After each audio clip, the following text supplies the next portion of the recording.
Today I begin the first of three messages on that very same subject, overcoming sin, with a capital S. The thing that is deep within us that causes us to do all these things we call sins. But today I'm interested in that one capital S, sin, that rules all of our lives, that ruins all of our lives. So today I would like to talk about how that happens. And I'd like to use this passage that we heard read earlier today from the Gospel. And to begin with, I would like to point out to you, if you heard it read and you read it yourself many times, how many times does Jesus use the word must in this passage? Oftentimes we just kind of skip over that word, must. But that word is a very important word, probably in my mind one of the most important words in that entire passage. Must does not mean ought to. Must means it has to. Absolutely, beyond a shadow of a doubt, it has to happen. It's destiny. It's what must take place. And so Jesus says to his disciples, this is what must happen to me. And then later, he makes it very clear that this is what must happen to you as well. Jesus says, I must go to Jerusalem. I don't have a choice in this. I've got to go. It has to happen. And when I am there, I must be tortured and ultimately killed by the chief priests and the scribes and the teachers of the law and all these other persons. And then I must be resurrected. This is what must happen to Jesus, and it is what must happen to us. Crucifixion, death, resurrection. It is the Word of God that we must hear in our ears and understand in our heart so that we too can understand how God saves us from sin. We have to ask, though, why must we do this? Doesn't sound like something we want to do. Why must it be such that we have to have crucifixion, death, and resurrection? Why must it be such that Jesus have crucifixion, death, and resurrection? Why must this be the case? And I say to you, the only reason that you can ever come up with as to why it must be the case is because it is God's will that it must happen. This is how God has planned to carry out His greatest desire for us, the greatest desire for our species, that we would be saved from this capital S, sin, that keeps us in the animalistic nature that we have been born into. It is God's desire that this take place. It is God's plan that this takes place. It is God's way that this takes place. It is God's plan of divine destiny for every one of us. It's what God wants to happen. It's what He wants to happen for every living creature on the face of this earth, that we would be freed from capital S, sin. It reminds me of an amazing goal I saw one time. A goal in a game called soccer in the United States, football down here. It's that game that tries to take over our American football and doesn't do a very good job. This destiny, this absolute will of God that must happen. I'm reminded of this game that took place not many years ago, but several years ago. It was between Germany and Switzerland. And that was back in the day when Germany was one of the powerhouses of the soccer field.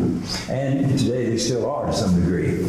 But they were already on a track to win the World Cup of soccer. And they were defeating teams right and left. But the Swiss team that year had been pretty good. And people were anxious to see this contest between the Germans and the Swiss to see who would win.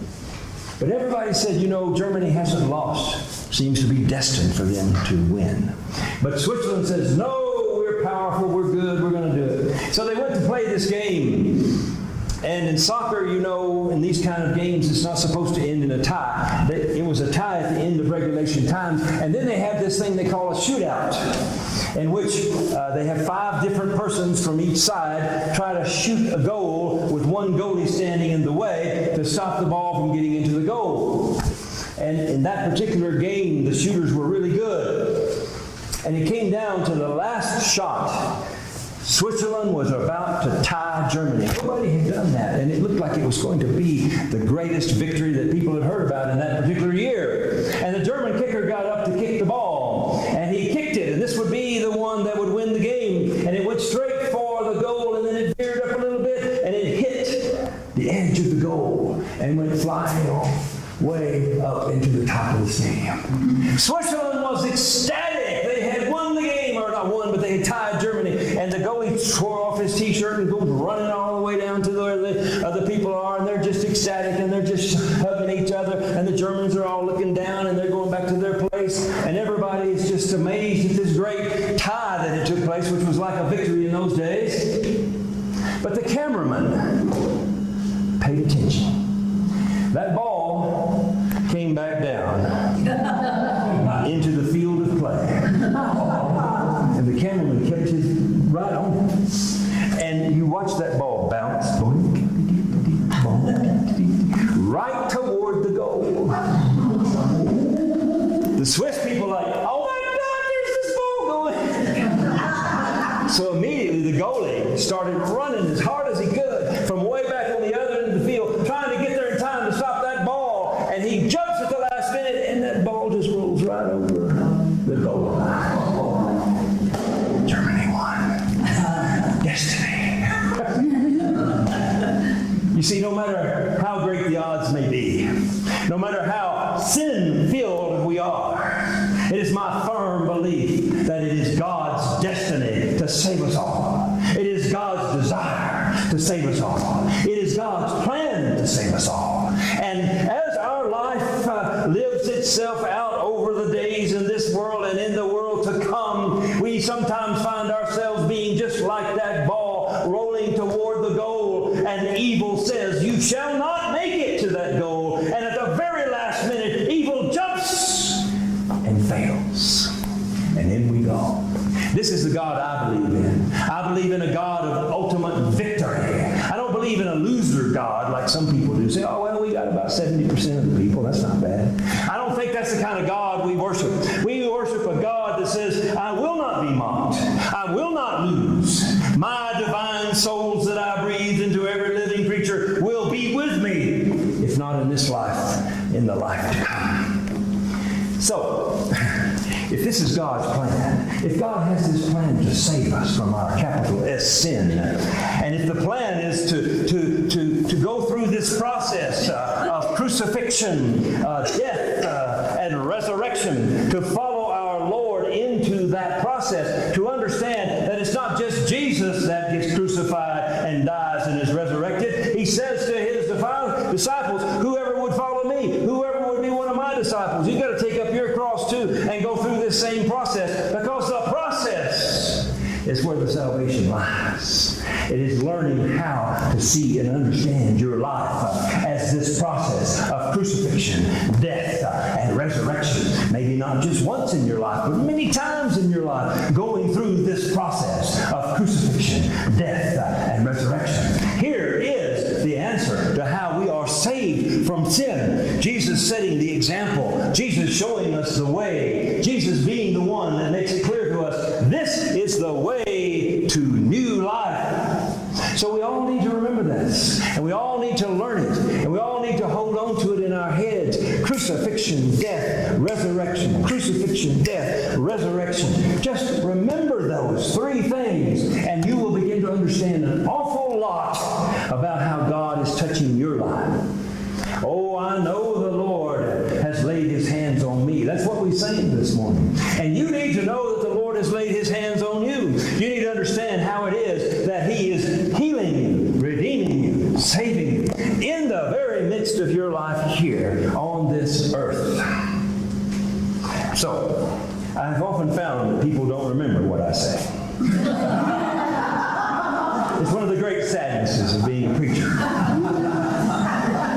So today I'll tell you a little story that I hope if you can remember the story, you can remember that crucifixion, death, and resurrection are the key. Many of you probably have not ever heard of a little town called Leakey, Texas. Some of you have, I think.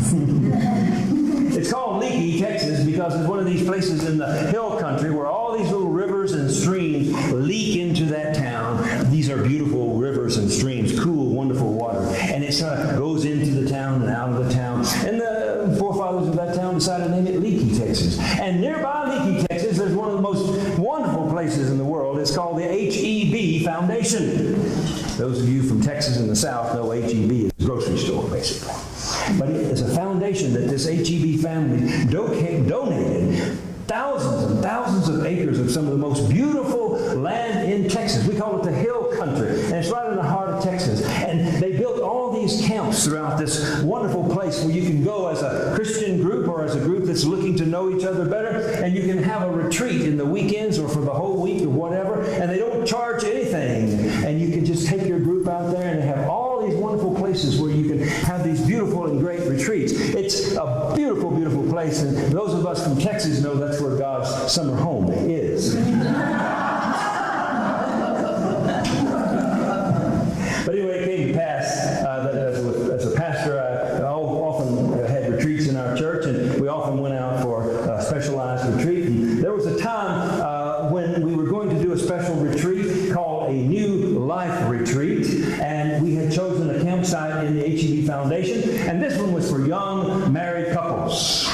And we joined together 3 of our Methodist churches, and we got all the different young married couples. We had 36 or so, and that was just enough to go on our old bus. And we took off one day from Austin to go to Leakey, Texas, and to the H-E-B Foundation. We decided to take the scenic route, which was going down through San Antonio into a town called Uvalde, and then on up to Leakey, and then back over to the foundation. And it was a great time, and we were having a wonderful drive. The only biggest problem was I was driving the bus, by the way. I had not quite learned how to shift the gears in the bus. Some people call it a grinding experience. But anyway, we went to San Antonio, had a wonderful barbecue lunch, and then we got off on that road to Uvalde there. Now, this was several years ago. It's kind of a desolate and empty road. It still is probably that. I don't know. I haven't been back in such a long time. But anyway, we were headed on out there, and we were singing hymns and campfire songs and just having a great time. And then all of a sudden, there was this loud boom! Wow. And the bus began to swerve like this, and I pulled it over to the side of the road. And of course, we all jumped out to take a look, see what was going on. And what we could see was that the front right tire had totally blown out. Gone. Man. Now, I had never changed a tire on a bus in my life. And none of the people on the bus had ever changed a tire on their life. Matter of fact, we didn't even know where the spare tire was. But a couple of the guys crawled under the bus and found a place under there where the spare tire used to be. But not there anymore. Now, it's an empty place out there between San Antonio and Uvalde, and the road's pretty quiet. Not too many people coming this way and that way. And so we took everybody, got over to a shady area, and said, why don't y'all sit down over here and rest, because we had remembered that not long ago we'd passed a station or some sort about 3 or 4 miles back. And I said to myself, well, I think it's the wisest thing is for a couple of us to walk back to that station and see if anyone can help us here and figure out how we're going to get out of this problem. And everybody was, okay, that sounds like a good thing. And then, as I was anxious because I knew we had to get to H-E-B before dark, because those roads in H-E-B are like narrow little dirt roads, and I didn't want to drive through that in the dark. And it was already behind schedule, you see. And I was getting ready to rush off, and then someone said, Pastor, don't you think we should pray? I said, oh yeah, that's a good idea. I was just too focused on what I thought I needed to do. So we had a prayer that God would help us and find us a way, and so we just got out on the road and started to go forward, and lo and behold, somebody said, oh, there's a truck coming or a bus or something. I said, oh, right. So we saw this truck and bus coming down the road, and we just waving our hands like, oh, please. Of course, we're the only people out there. They're going to see us, I'm sure. But anyway, we're waving our hands and hoping that they'll stop, and as they got a little closer, we realized it was another church bus. Just, like our yellow church bus. And it come on nearby nearby, and it pulled right up to us like the sweet chariot of heaven, you know. Now, we were the Methodists, of course, and our bus said such and such Methodist Church. And their bus said New Bronzeville Baptist Church. I thought, what an amazing miracle. A bunch of Methodists being saved by a bunch of Baptists. And it was a fine day that day. We got together, they helped us out, took us back to that station. We found a person that would get a tire and get back and put it on and all that. And we were so thankful for that miracle that had happened, and it was wonderful. But we were late. It was already getting close to sundown. So we headed on, got through Uvalde, got up to Leakey, got over into the foundation, but it was getting dark. And the caretaker at the gate where we went in showed us it's very easy to get to that campsite. All you do is stay on this particular road right here. Just go right on all the way to your campsite. It was one of the more isolated campsites. So I said, okay, we'll get on that road and we'll just go on straight. And I was pretty confident I could stay on the road. And it was dark, but our headlights showed just a narrow road and the trees on the left-hand side and the right-hand side. And we just kept it on the road. It's all bumpy and rocky and everything, going up hills like this. And we got down this hill like this. And next thing you know, there's a river. But no bridge. And I mean, in the headlights of the bus, that river looked really kind of not nice. It was all kind of rapids out there and rushing on by, and who knows how deep it is. But somebody had tacked a little sign up on this post nearby, and it says, "Drive on and trust God." So I already had a flat tire, and I thought that was going to be the end of this retreat, but here we are now at this river, and this little sign saying, "Drive on and trust God." Well, you know, I said, there's not much we could do. We got out and looked at the river, and it still looked pretty deep. It looked like, to us, it looked deep. It looked like it was, okay. All right, so I said, I'm going to try a little bit with the front wheels out there, and we'll see how it goes. So I pulled it on out into the river, and it was a solid bottom under that water. And we could begin to tell that the water was not all that deep. There was a solid limestone bottom under the river. And I thought, okay, Lord, let's go. And so we took on out into the river, and it was solid, and our tires were getting covered a little bit with water, but it was not a big problem. Until we got out to the middle of the river, and then there's a sign that says, "Turn right." I thought, I gotta turn right in this river. I want to get over to the bank over there, you know. But evidently they knew where the limestone was, and they guided us right on through, and we got up on the hill and got on to our campsite. And it was about 10 o'clock at night. We were all tired. Let's go to our cabins.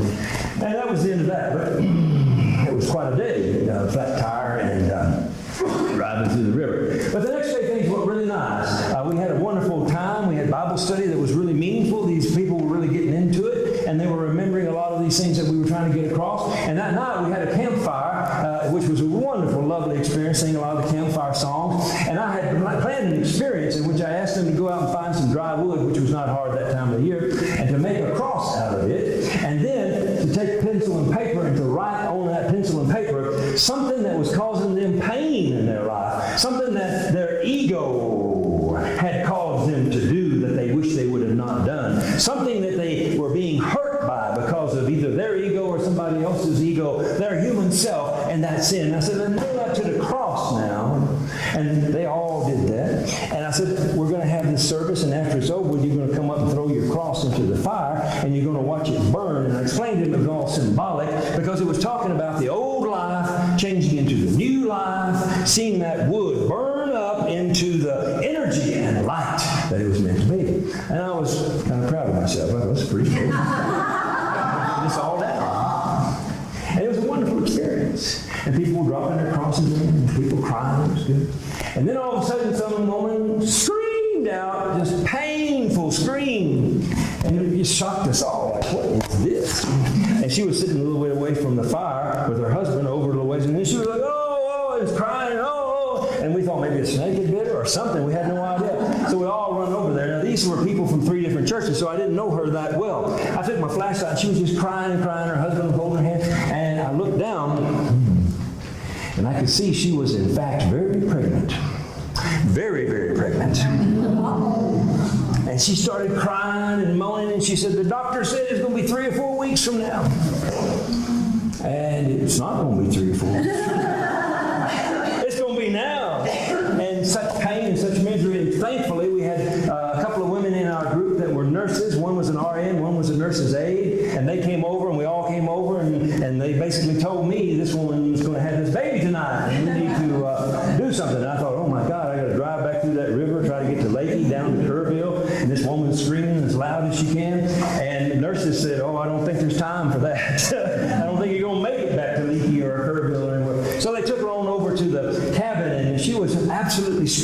in pain. Now, I had never experienced a woman having childbirth before. Never. I had never done that. I had seen pictures and heard it in movies, but I'd never been there. And some of you have. And you know it's a painful experience. And for this woman, I think it was her first child, it was very, very painful. And I just felt so badly for her.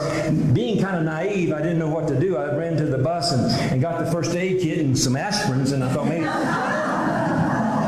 the aspirins would help. But I got told real quick that wasn't going to do any good. So they took her into her cabin, and the two nurses and a couple other women, and all went in there and shut the door. Now this was back in those days when husbands and men didn't get involved in childbirth. Now these days they all hang out together, but in those days they did not. And so we all had to sit outside, and of course we gathered together to pray for the relief of her suffering and try to calm the husband down. And all we could do in the silence of that night. Now if you've ever been in the hill country at night, it is the quietest place in the world. The stars are all beautiful, and it's just a gorgeous place except for this woman that's screaming in pain. And she was just crying and crying. And then I heard her say, "This baby must be born today." I said, "I guess so. I hope so." So we prayed for the baby to be born. Any minute now would be good, yes. And we were praying about that, and it just seemed like the screams went on, and I don't know, it was probably midnight, 1 o'clock in the morning, 2, and she was still moaning and groaning and miserable, and we were all out there thinking, oh, what is going to happen? And then the screams got louder, and they got louder, and they got louder. Then there was quietness, total quietness. Whoa. And I thought to myself, oh my God, I hope she hasn't died. I said, how am I going to comfort the husband? What am I going to do? It's so, I thought, goodness, what are we going to do? And then, as if we were in that stillness and that quietness, all of a sudden, there's the cry of this newborn baby. What a wonderful sound that was, especially to me. And the nurse came out a little bit later and told us that everything was fine. It was a baby boy. It was all going to be good. The woman seemed like she was going to be all right. And so there it was. In the heart of Texas that night, a new life was born at a New Life retreat. And I thought, amazing. This is one retreat I'm not going to forget. I never have. For me, it's a parable of what life is like. And I want to work you back through it because I think if you can remember this story about this woman and the birth of her child out in the middle of nowhere, you can remember what God takes us through, you see. She didn't take herself through that experience, no. She lived it, yes. She experienced it, yes. But she did not take herself through that experience. God took herself through that experience, you see.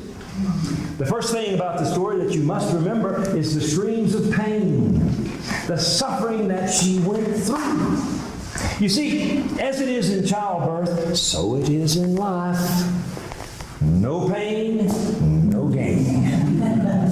Suffering is how we become the new people we are supposed to be.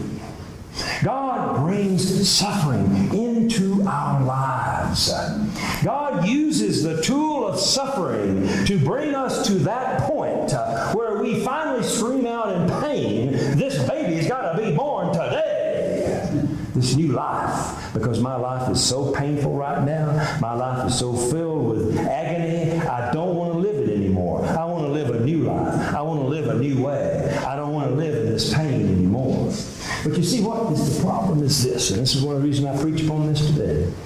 We have come to a place in our lives, in the world today, where suffering is seen as a very bad thing. And so we try to avoid suffering in whatever way we can. I don't want to suffer. I don't want my children to suffer. I don't want nobody to suffer. I want to live in a world where there is no suffering, where no babies are being born. I want to live in that kind of world, don't you? I want to live in a world where there's no suffering. But you see, that's not the life we live, and that's not the world in which we live. And to do that is to deny suffering, to try to avoid suffering, to try to ignore suffering, is to miss out and to waste the opportunity that God is giving you to become a new person. So often we just think our suffering is a bad thing. Oh, it's a horrible thing. I don't want to think about it. I don't want to deal with it. But it's what God does to make us into the new people that we are meant to be, or to awaken us to the people that we could be. Awaken us to what we are supposed to be. That's done through suffering. I know in the Gulf Coast of the United States there are many, many people. I know personally people who have lost everything. Their house, their possessions, their cars.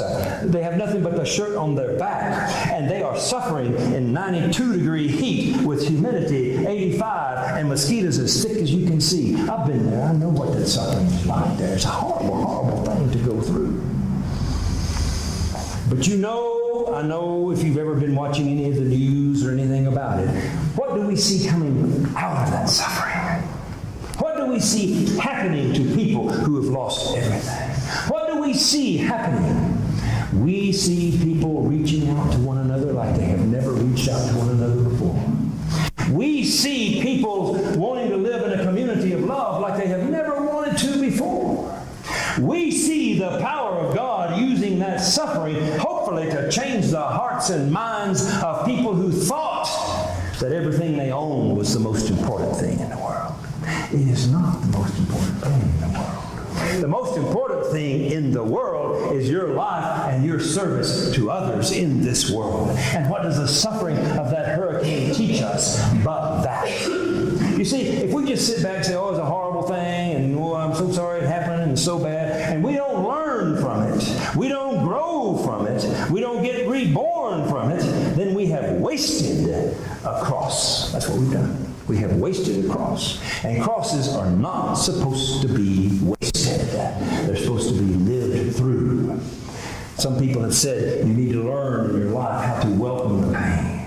You need to learn how in your life to say, thank God, through this pain I will be pushed and pushed and pushed to the point at last where I can see that this is not the way I want to live. I want to live differently. I don't want this pain anymore. Then the second thing that happened in my story, after we had heard all the screaming and all of the pain and all the misery, then we heard the quietness. Now, it wasn't a long quietness, but it was a quietness, a stillness, a peace. The screams had stopped. That happens in our lives as well.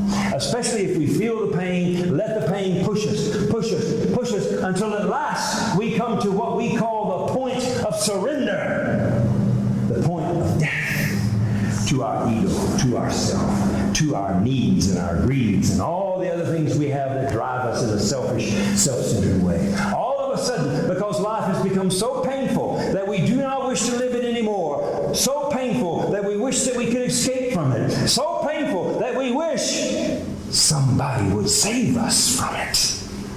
Then the quietness comes. Then it's time to bow down your head and surrender to God.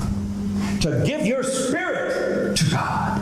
And say, Lord, I am no longer in control. I am no longer in control of life, of what happens to me and my loved ones and the world in which I live. It's not my responsibility anymore. I'm dead to that. I'm dead to my ego and my desires and my hope that I would have life this way or that way. I'm dead to that. I'm surrendering to you, God. I'm putting my hand and I'm putting my spirit in your hand. That's what we call death of self. It's bowing your head and letting your spirit rise to God. It's one thing to suffer and learn from it, but the most important thing is it must push you to the point of surrender, to where at last you say, any life is better than this. The Lord's way has got to be better than this. And that's what happens in that quietness. Quietness is a time of waiting.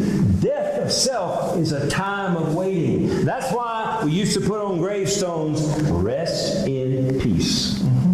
Because all of the wars and difficulties and pains of life are over. But I'm trying to explain to you, this happens every day in your life. This happens every year in your life. It's not just when you finally pass from this world. It's every day you're given an opportunity to take up some suffering and some pain and let it push you to the point of surrender until at last you are at peace Waiting.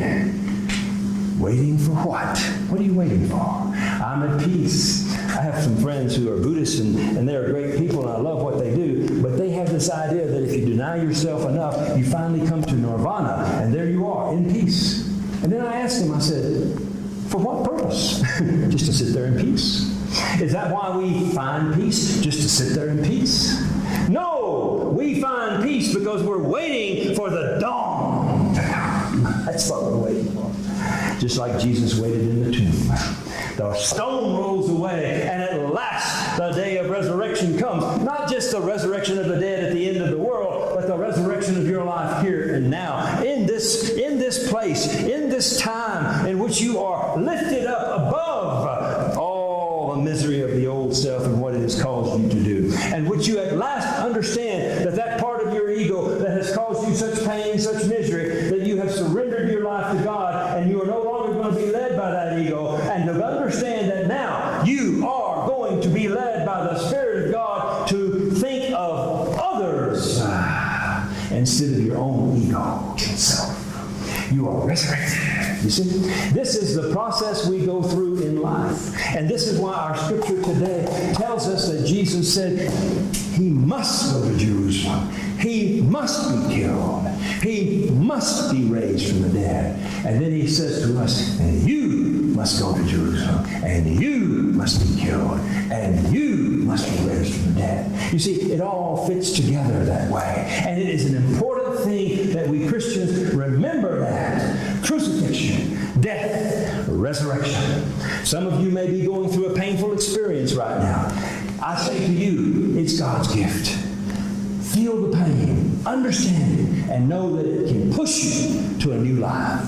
Some of you may be at a point of surrender now. You've gone through such misery and such difficulty that you've given your life to God and said, it's not me anymore, Lord, it's you. And that's wonderful. But understand, it's only a time of waiting. You're not meant to stay in that surrendered nature forever. You are meant to rise back into this world, yes, but to live a new life in this world. That's what you're raised up for. And it happens in our life. And I'm asking you to please look at your own life and see how the hand of God is touching you. See how He is bringing into your life that cross for you to carry, that surrender for you to surrender, and that new life for you to be born into. You see, this is what God does. And this is how He helps us to overcome our sin. So I hope you'll remember my story, and I hope you'll remember the CDR, crucifixion, death, and resurrection. Now, today, we celebrate the Lord's table. And this table celebrates exactly what I have been talking about. We have the bread, which will be broken in a moment, to remind us of what? The suffering of Jesus and the suffering of ourselves. And then we have this juice, which we drink to remind us of the blood of Jesus that was shared for our goodness. And we dip the bread into the blood to remind us that this bread is not just broken, it becomes new when we fill it with the blood of Jesus. And then the Spirit around this table, which I see and I feel as you come forward to take these elements. I see the Spirit of resurrection here. That's what I see. That's what I feel. That's what I pray for. That as you participate in this table today, you will understand that your sufferings lead you to your surrender and lead you at last to your resurrection. For as Jesus said, whosoever would be my disciple must take up his cross, deny himself, and follow me. Amen.